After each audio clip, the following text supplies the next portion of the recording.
T'as des mots dans ta boîte aux lettres, on te dit on va venir vous crucifier. Enfin, ça fout les chocottes, quoi. Dieu est en route pour vous crucifier. Ouais. Et toi, tu as répondu quoi? Je lui ai répondu qu'il fasse bien le plein de l'essence. Hein. Salut, c'est Alex. Salut, c'est Mathieu. On s'est rencontrés dans l'amour et dans le pré. Et on est là aujourd'hui pour répondre à quelques petites questions que vous nous avez posées sur le compte de Pate. Tu commences ou je commence? Allez, vas-y. Ok, Commence. allez, je pioche la première. Alors, on attaque direct dans le vif du sujet. L'écart d'âge dans un couple peut-il poser des problèmes? Peut-il poser problème? Au début, Mathieu était pas à l'aise avec ça. Il pensait que j'allais partir pour un autre, plus jeune que lui, plus beau. Moi aussi, je me suis quand même posé des questions. Par exemple, est-ce qu'il va pas s'ennuyer avec moi au bout d'un moment?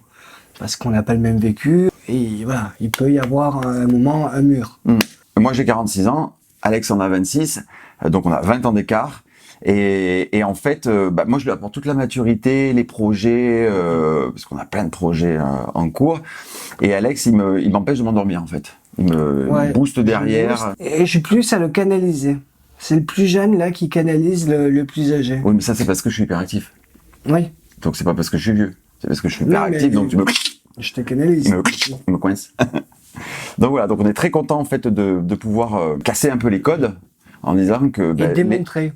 Parfois, les jeunes tombent amoureux de personnes plus âgées, pas pour l'argent, au contraire, la preuve, mais simplement parce qu'ils s'aiment.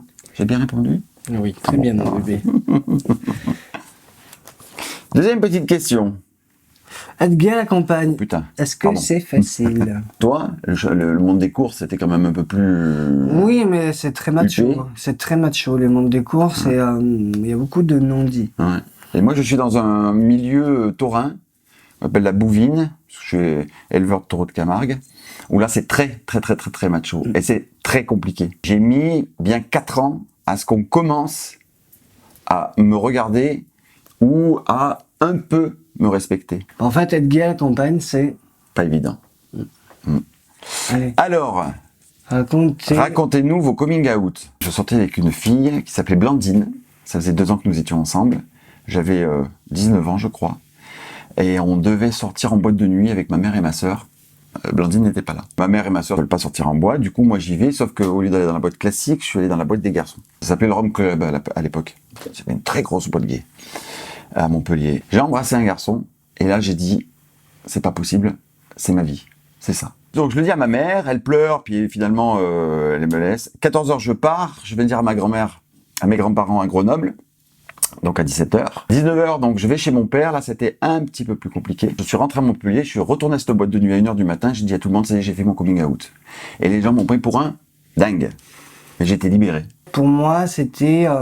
il fallait le cacher, que personne ne découvre. Et à 18 ans, je l'ai dit à ma mère, qui a très bien accepté parce que elle était bi, donc elle me dit, je préfère que tu sois heureux avec un garçon que malheureux avec 10 filles. Mon père, je le connais depuis que j'ai 14 ans.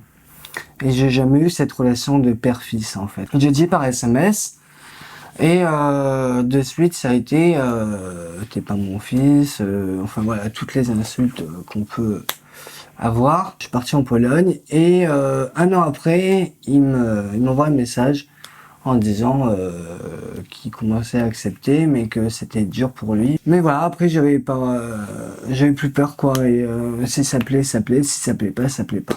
Voilà. Mais tout le monde le sait, tout le monde est au courant. Enfin, encore plus maintenant, quoi. Allez, prochaine question. Allez. Avez-vous eu beaucoup de critiques suite au passage de votre émission?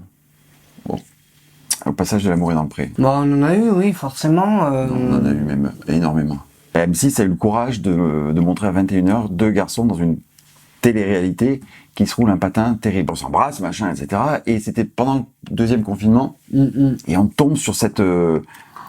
Et là, on se prends dit... mon coussin, moi je me mets comme ça. Et moi je fais, oh putain, ma mère. Dès le lendemain, des centaines et des milliers de menaces de mort. Ça a un peu conduit à notre déménagement. Donc ça a été l'enfer. Quand t'as des mots dans ta boîte aux lettres, on te dit on va venir vous crucifier. Enfin, ça fout les chocottes, quoi. Dieu est en route pour vous crucifier. Ouais. Et toi, tu as répondu quoi? Je lui ai répondu qu'il fasse bien le plein de l'essence. Hein.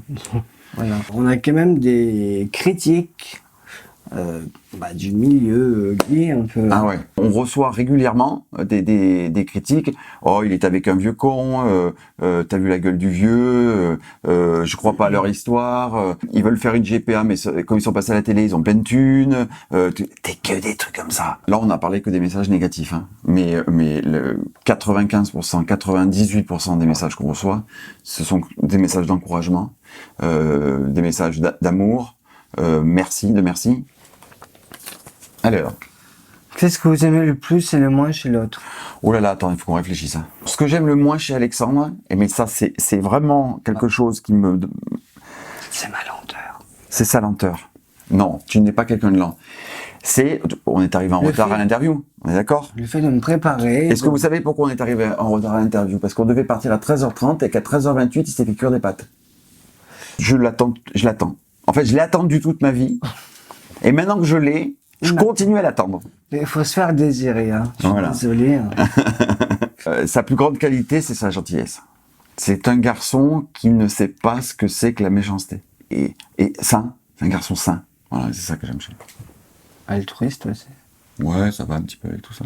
Ce que j'aime pas, c'est son impatience et le fait en fait de s'énerver très vite et pour rien. Et tu le reconnais. En même temps, quand on arrive 1 heure en retard, j'ai une petite raison pour m'énerver. Non, mais là on parle pas d'une heure en retard. Ouais, je suis soupolé. T'es soupolé, voilà. Et ce que j'aime le plus, son courage. Il est très courageux, c'est quelqu'un qui se bat pour beaucoup de choses. Bon, ben c'est trop beau, est-ce qu'on s'est dit? Ouais. À part le fait que... Ah, voilà le vent que je viens de me prendre. Alors attends, parce que maintenant c'est lui qui va me faire le bisou. J'attends. À part le fait qu'il ait dit que j'étais lent. Quel message souhaitez-vous faire passer aujourd'hui? On a une phrase qu'on aime bien dire et je pense qu'on va conclure sur ça. Hein. C'est prenez soin de vous. Ouais, prenez soin des autres, parce qu'on ne peut pas prendre soin des autres sans prendre d'abord soin de soi. Et aimons-nous.